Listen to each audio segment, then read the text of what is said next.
Hi dears, how are U?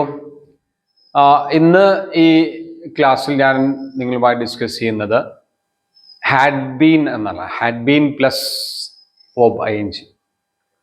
So that is what is called past perfect continuous. Welcome to Shihab's vlog, and ആദ്യമായി നിങ്ങൾ എൻ്റെ channel watch ചെയ്യുന്നെങ്കിൽ channel ഒന്ന് subscribe ചെയ്യുക. Okay, so once again I welcome you to today's class. Today I'll discuss the use had been plus ing form of the verb, which means so it can be called as past perfect continuous. So you have to understand the situation. Past perfect continuous is used. Past perfect continuous ഉപയോഗിക്കുന്നത് എന്താണ്? An action was continuing for long time in the past till another action took place. അപ്പോൾ പാസ്റ്റില് ദീർഘസമയത്ത് ഒരു പ്രവർത്തനം ചെയ്തുകൊണ്ടിരിക്കുകയായിരുന്നു ഇതുവരെ മറ്റൊരു action നടക്കുന്നത് വരെ.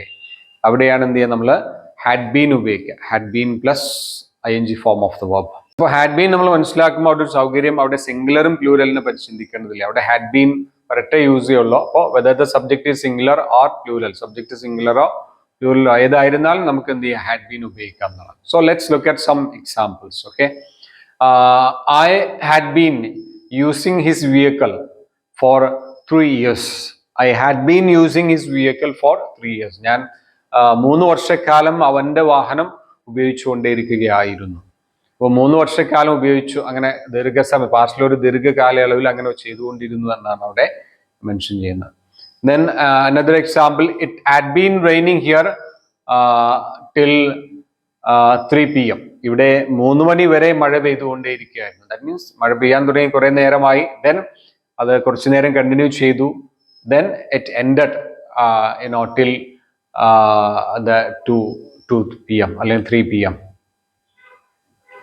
It had been raining here till 3 PM. 3 മണി വരെ ഇവിടെ മഴ പെയ്തുകൊണ്ടേയിരിക്കുകയായിരുന്നു. That means started raining somewhere in the past and continued for long time and ended in the past itself. അപ്പോൾ കുറെ നേരം മഴ പെയ്തുകൊണ്ടിരിക്കുകയായിരുന്നു, ഇപ്പോൾ പെയ്യുന്നില്ല എന്നാണ് ആശയം. It had been raining here till 3 PM. Another example, they had been playing football for 2 hours. അവർ 2 മണിക്കൂർ നേരം football കളിച്ചുകൊണ്ടേയിരിക്കുകയായിരുന്നു. That means പാസ്റ്റിൽ എന്തായിരുന്നു, ഒരു ദീർഘസമയത്ത് ഒരു ആക്ഷൻ ചെയ്തുകൊണ്ടിരിക്കുകയായിരുന്നു എന്നാണ് അവിടെ മെൻഷൻ ചെയ്യാൻ ഉദ്ദേശിക്കുന്നത്. Okay, then you have to understand the question format. So as I explained you in the previous classes, the same way we make question here as well. Okay, മുമ്പ് ക്ലാസ്സിൽ പറഞ്ഞ പോലെ തന്നെയാണ് ഇവിടെയും ക്വസ്റ്റ്യൻ ചെയ്യുന്നത്. Just use the auxiliary first. Let's look at some examples. Had you been working till 5 PM yesterday? ഇന്നലെ നീ 5 മണി വരെ work ചെയ്തുകൊണ്ടിരിക്കുകയായിരുന്നോ? Had you been working till 5 PM yesterday? Then had they been playing for 2 hours? അവർ 2 മണിക്കൂർ അവർ കളിച്ചുകൊണ്ടിരിക്കുകയായിരുന്നോ? That means കഴിഞ്ഞ ഒന്നിനെ ഇപ്പൊ ചോദിക്കണം. Had they been playing for 2 hours? Then had you been using his vehicle for long? നീ കുറെ കാലം അവന്റെ വാഹനം ഉപയോഗിച്ചുകൊണ്ടിരിക്കുകയായിരുന്നോ? Yes, I had been using his vehicle until I bought my own vehicle. ഞാൻ എൻ്റെ വാഹനം വാങ്ങിക്കുന്നത് വരെ I had been using his vehicle. ഞാൻ അവന്റെ വാഹനം ഉപയോഗിച്ചുകൊണ്ടേയിരിക്കുകയായിരുന്നു എന്നാണ് അവിടെ നമുക്ക് മീനിങ് മനസ്സിലാക്കാൻ സാധിക്കുക. Okay, you have to understand negative sentence. So you have to use hadn't. I hadn't been waiting for him for long. ഞാൻ കുറെ നേരം അവനെ wait ചെയ്തുകൊണ്ടിരിക്കുകയായിരുന്നില്ല. I hadn't been waiting. Or they hadn't been playing for 2 hours. അവർ 2 മണിക്കൂർ നേരം കളിച്ചുകൊണ്ടിരിക്കുകയായിരുന്നില്ല. Then I hadn't been working as a salesman. ഞാനൊരു സെയിൽസ്മാനായി work ചെയ്തുകൊണ്ടിരിക്കുകയായിരുന്നില്ല. അപ്പോൾ negative sentence അധികം യൂസ് ചെയ്യാറില്ലെങ്കിലും but you have to understand the negative format of that. Okay, next you have to understand negative question which will be important. അപ്പോൾ negative question ആകുമ്പോൾ negative auxiliary നമ്മൾ first ഉപയോഗിക്കണം. അപ്പോൾ hadn't you been working there for long? നീ കുറേ നാൾ അവിടെ work ചെയ്തുകൊണ്ടിരിക്കുകയായിരുന്നില്ലേ? hadn't they been searching for a job for long? അവർ കുറെ കാലം ജോലി അന്വേഷിച്ചുകൊണ്ടിരിക്കുകയായിരുന്നില്ലേ? Then hadn't you been using his vehicle for long? നീ കുറെ നാൾ അവന്റെ വാഹനം ഉപയോഗിച്ചുകൊണ്ടിരിക്കുകയായിരുന്നില്ലേ?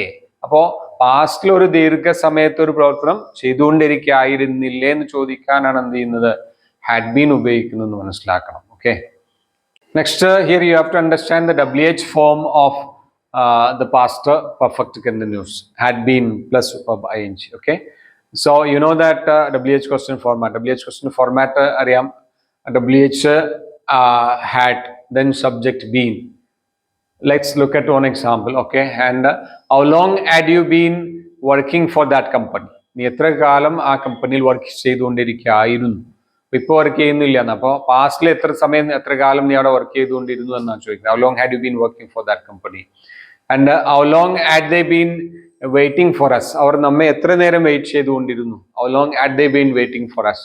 Then how long had you been using that vehicle? നീ എത്ര കാലം ആ വാഹനം ഉപയോഗിച്ചുകൊണ്ടിരുന്നു? അപ്പൊ അതിനൊക്കെ ഒരു ആൻസർ അവിടെ വരും. ഇങ്ങനെ I had been using that vehicle till 2023, 2023 വരെ I had been using that vehicle, ഞാൻ ആ വാഹനം ഉപയോഗിച്ചുകൊണ്ടിരിക്കുകയായിരുന്നു. So the WH question and positive sentence and positive question will be very important in this sentence structure here. So you have to understand past perfect continuous is used an action was continuing for long time in the past. പാസ്റ്റിൽ ഒരു ദീർഘസമയത്ത് ഒരു പ്രവർത്തനം ചെയ്തുകൊണ്ടിരിക്കുകയായിരുന്നു എന്ന് പറയുന്നതാണ് എന്ത് ചെയ്യുക, had been plus verb ing ഉപയോഗിക്കുന്നത്. Then ഒരു ഉദാഹരണം പറയുകയാണെങ്കിൽ how long had your father been taking this medicine? എൻ്റെ ഫാദർ എത്ര കാലം ഈ മരുന്ന് കഴിച്ചുകൊണ്ടിരുന്നു? ഇപ്പൊ കഴിക്കുന്നില്ല, പാസ്റ്റിൽ എത്ര കാലം കഴിച്ചുകൊണ്ടിരുന്നു എന്ന് ചോദിക്കുന്നത്. അപ്പോൾ there might be on sentence as answer, my father had been taking this medicine for 2 months. 2 മാസക്കാലം എൻ്റെ ഫാദറെ മരുന്ന് കഴിച്ചുകൊണ്ടിരുന്നു എന്നാണ്. അപ്പോൾ ഈ ഒരു ആശയം വളരെ മനസ്സിലാക്കുക. ഇത് കുറച്ച് അഡ്വാൻസ് യൂസ് ആണെങ്കിൽ പോലും ബേസിക്സിൽ പെടുന്ന യൂസ് ആണ്. അപ്പോൾ അത് കൃത്യമായി മനസ്സിലാക്കണം, എന്നാലേ നമുക്ക് കൃത്യമായി സംസാരിക്കാനും എഴുതാനും ആശയങ്ങൾ മനസ്സിലാക്കാനൊക്കെ സാധിക്കുള്ളൂ. അപ്പോൾ അതിന് ഒരേ ഒരു മാർഗം, റിപ്പീറ്റ് ആയിട്ട് എന്ത് ചെയ്യുക, വീഡിയോ വാച്ച് ചെയ്യുക, മനസ്സിലാക്കുക. ഓക്കെ. പിന്നെ അതിനെ എന്ത് ചെയ്യുക, പ്രാക്ടീസ് ചെയ്യുക എന്നുള്ളതാണ്. ഓക്കെ. പ്രാക്ടീസ് ചെയ്യുക എന്ന് പറയുമ്പോൾ ഇംഗ്ലീഷ് എന്ത് ചെയ്യണം, അറിയുന്ന ആളുകളുമായിട്ടൊക്കെ എന്ത് ചെയ്യണം, സംസാരിച്ച് പ്രാക്ടീസ് ചെയ്യണം. അപ്പോൾ അതുപോലുള്ള ക്ലാസ്സുകളൊക്കെ ഞാൻ നൽകുന്നുണ്ട്. അപ്പോൾ നിങ്ങൾക്ക് കോണ്ടാക്ട് ചെയ്യാവുന്നതാണ് പ്രാക്ടീസിങ് ക്ലാസ്സുകൾക്കൊക്കെ വേണ്ടി. Okay. Anyway, thank you for watching this class. Thank you very much.